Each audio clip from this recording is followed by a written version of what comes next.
जिस आदमी की पहचान देश में लाडले के नाम से थी, अब वो किसान का लाडला होगा और मैं पूरी तरह आशावान हूं और ऊर्जावान मंत्री अपने नाम के अनुरूप शिवराज ये कर दिखाएंगे।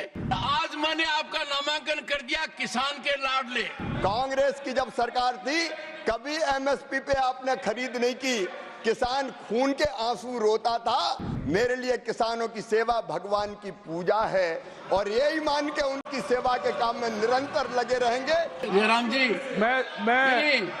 मैं मंत्री जी से पूछना चाहता हूं लंबी बात हुई है कि 3 दिन पहले एक उच्च संवैधानिक पदाधिकारी ने हमारे किसानों की दर्द जयराम रमेश जी के सामने रखी।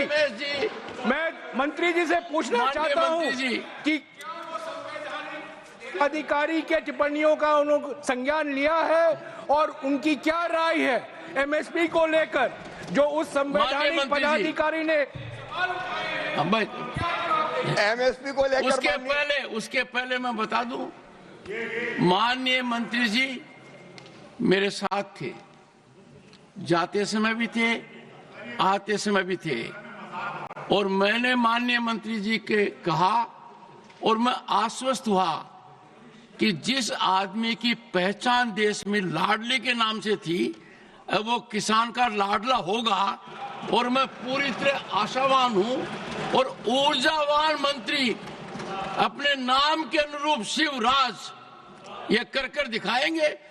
जयराम रमेश जी से मुझे उम्मीद थी कि वो कोई प्रश्न पूछेंगे, किसान को बड़ा अच्छा लगता यदि अगर एक बार भी एडजमेंट मोशन आता, आया नहीं।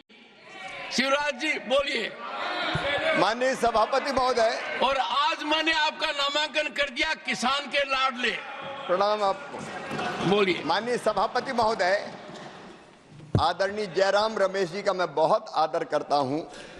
उन्होंने पूछा है कि एमएसपी के बारे में उनकी राय, मेरी राय क्या है। बहुत पवित्र राय है। हम 50% लागत का 50% से ज्यादा मिनिमम सपोर्ट प्राइस तय करेंगे और खरीदने का भी काम करेंगे। आपने नहीं खरीदा, मैं एक एक आंकड़ा पढ़ के बता सकता हूं। कांग्रेस की जब सरकार थी कभी एमएसपी पे आपने खरीद नहीं की, किसान खून के आंसू रोता था। लेकिन मेरे लिए किसानों की सेवा भगवान की पूजा है और यही मान के उनकी सेवा के काम में निरंतर लगे रहेंगे। एमएसपी पर किसानों को उत्पाद खरीदा है और अब भी पूरा उत्पाद खरीदेंगे और एक दिन में 2 दिन का काम करेंगे। और आपने जो अपेक्षा व्यक्त की है, मेरी कोशिश रहेगी संपूर्ण सामर्थ्य और क्षमता झोंक के काम करके अपने किसानों की सेवा कर सके और कृषि के परिदृश्य को और बेहतर बना सके। विकसित भारत का संकल्प लिया है प्रधानमंत्री नरेंद्र मोदी जी ने, उसी का एक रोड मैप कृषि में भी हमने बनाया है, उसको पूरा करने में कोई कसर नहीं छोड़ेंगे।